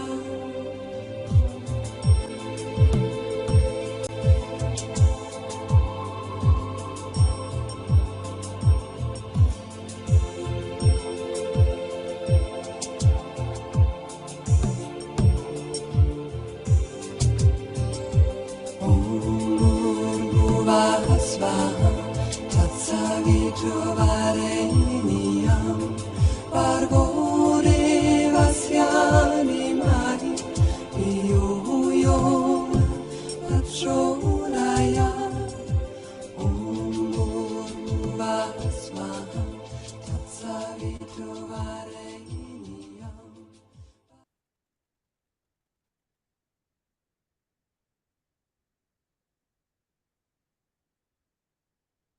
Excellent. So are there any comments that anybody would like to make? Rose, go Rose, ahead. Hi, I hope this is still relevant, but I want to make a comment kind of based off of what Asha's original comment was about the mind and study and thought. And one thing that's always stuck with me is the Tibetan used the phrase, I give you this information not to impart information to you, but to direct your mind along certain lines and lines of thought so that to stimulate and invoke the intuition, then you get that direct knowledge, that direct experience. And it's direct experience, direct knowledge that is the only true knowledge. Everything else of the mind, whether it's lower mind and even abstract mind, is not the thing. It is alluding to the thing. It's trying to get to the thing, but it's that direct experience that we're all seeking. And the other thing that we know is that where we focus our attention, where we focus our mind is, like Duane was saying later in the presentation, part of that psychometry. So sometimes when you're very focused on a certain thing in a certain direction, you are vibratorily attuned to that. And that's why, like whether it's something on television that's not very, that's maybe of a lower vibration of something violent or something like this. If you focus on that vibe through a psychometry, but of the thought, you attune to that. So I think when we study, it's intuitively what we feel we're gravitated towards. And when we focus on that, we start to have that psychometry to that plane and that vibratory quality. So like in this presentation, with all these symbols, with all this color, with all this abstract presentation, I really appreciate it's a step for me above just a mental text, just a mental reading of something, because we're trying to get at that feeling of the something that is a lower correspondence of that intuitive, direct knowledge of the something. So that's kind of all I wanted to say. Thank you. Awesome. Beautifully shared. Couple more hands.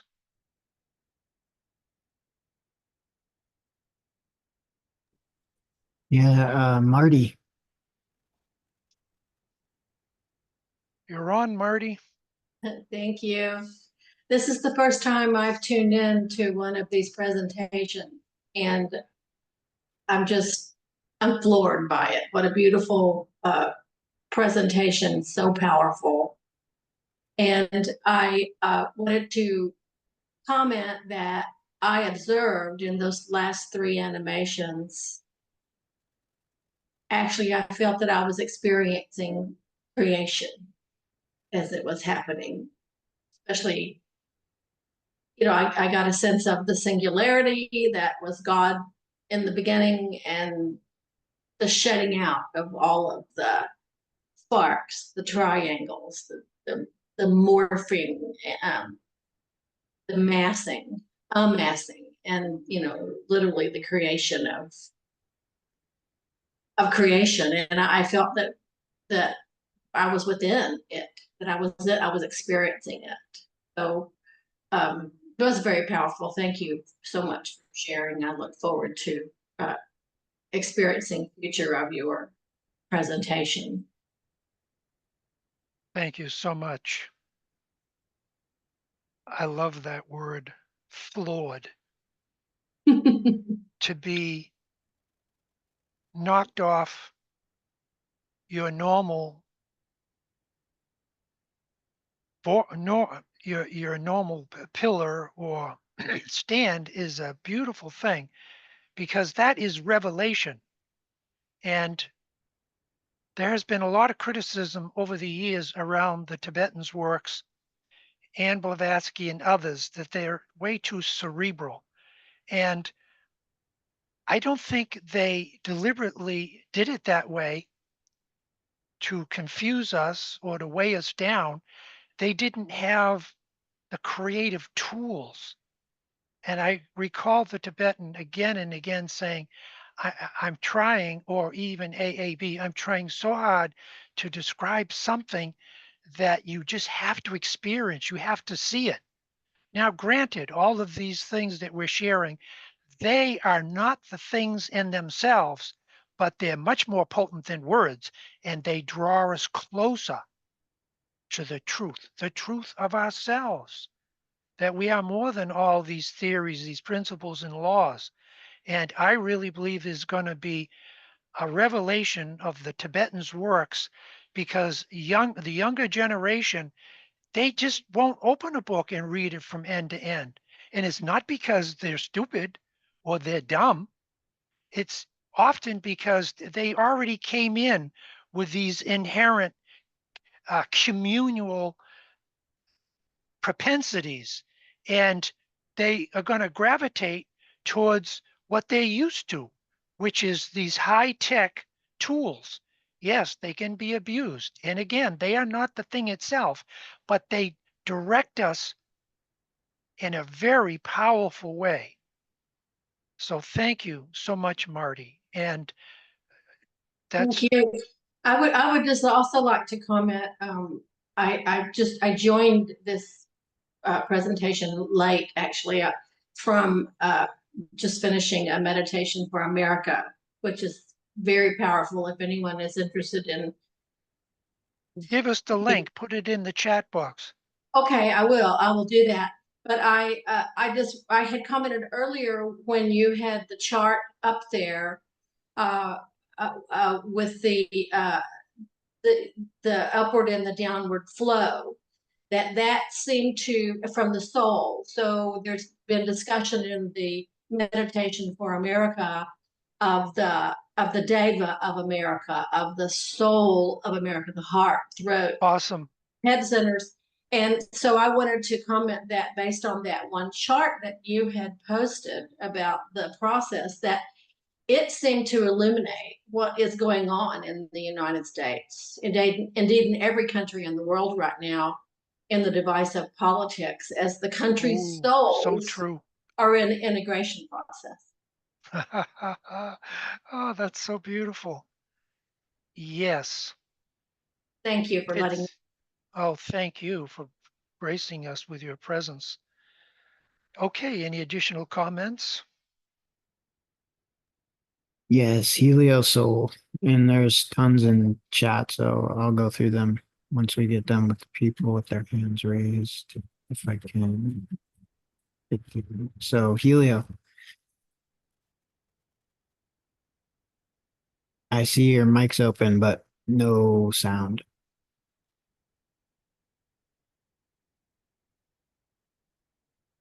Okay. Joe, Duane, when you began today, I had an image. When I was 5 or 6 years old and still in the first grade, I was on a merry-go-round and I was thrown off and I was unconscious. Wow. It struck me at that moment that was a pre statement of a possibility for those of us on the spiritual path.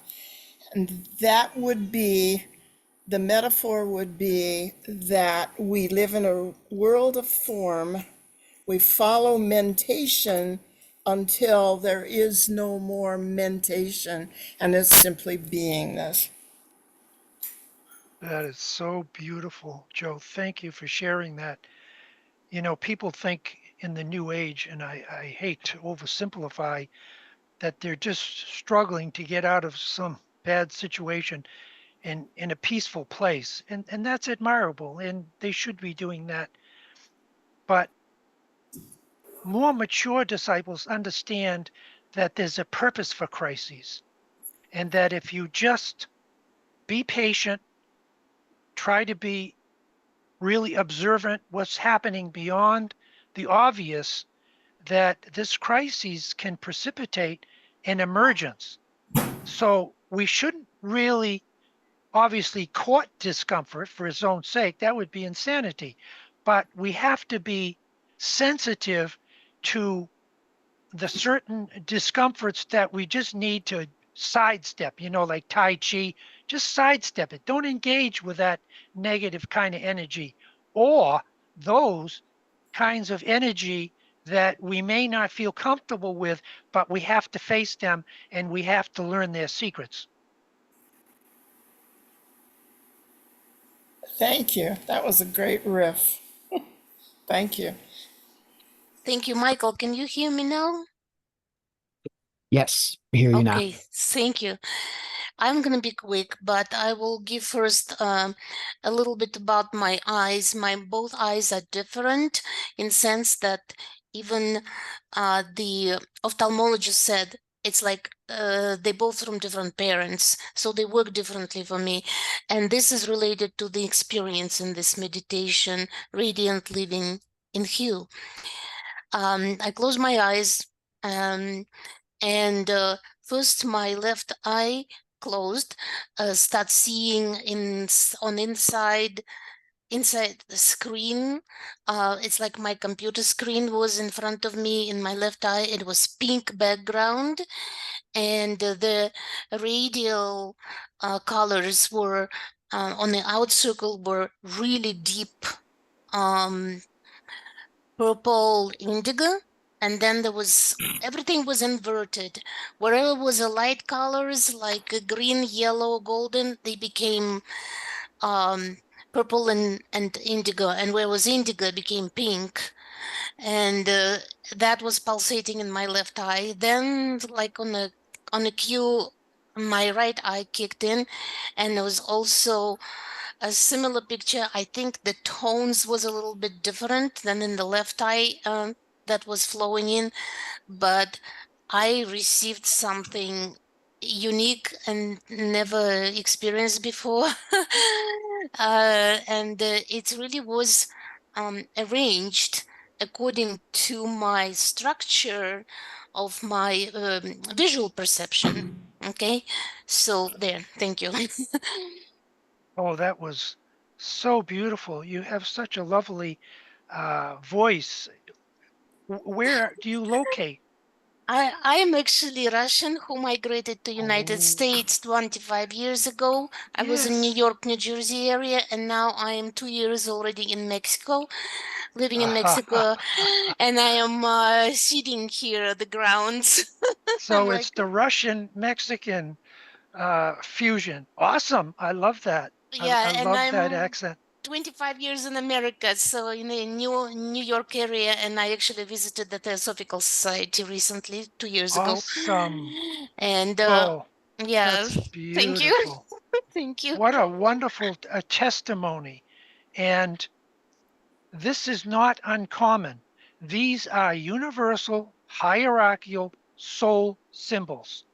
And I've had Whoa. the privilege to take them directly from the Tibetan in many cases and share them with groups.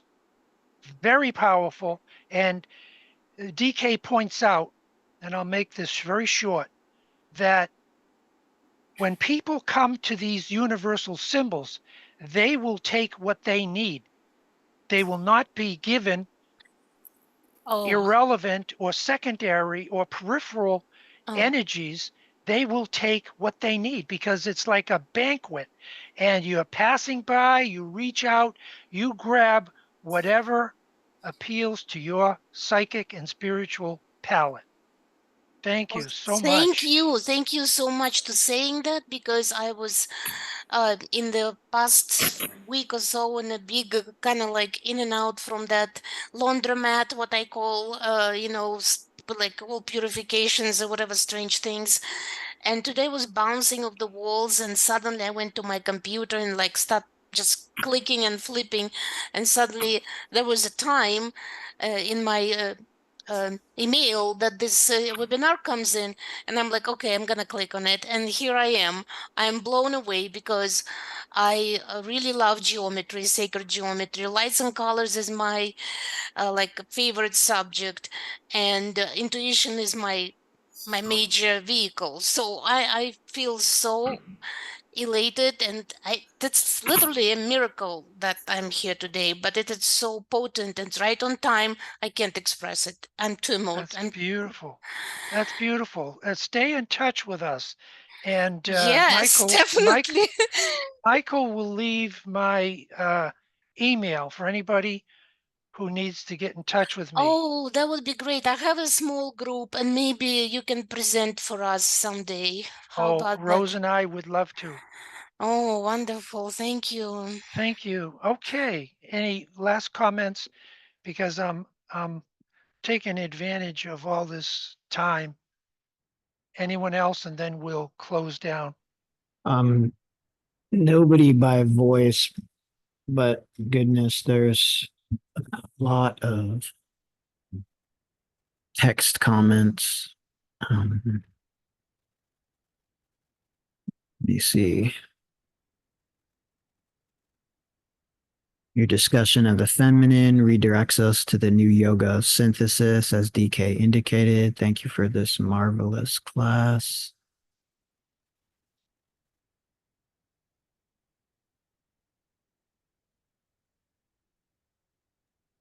And of course, we're going to post all of the comment when we post the recordings and the little videos that Duane provided for us. We'll post all of that so people can take their time going through it, including Duane, who can't go through it while he's presenting.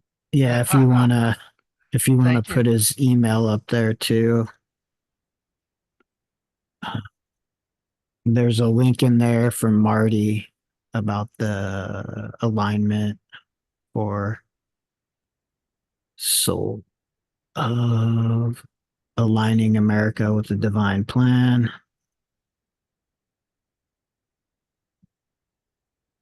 Sorry, we can't get through all these comments since we're already at almost 2 hours. Yeah. So Exactly. Oh, more than 2 they'll hours. get posted, and the charts, the 2 charts will be up, plus all the videos like DL said, and the presentation and the recording. Awesome. Thank you all for coming and being a part of this. It's your energy combined, fused, that makes this. And you bring light and you bring love, and we appreciate that. So thank you. Love you all.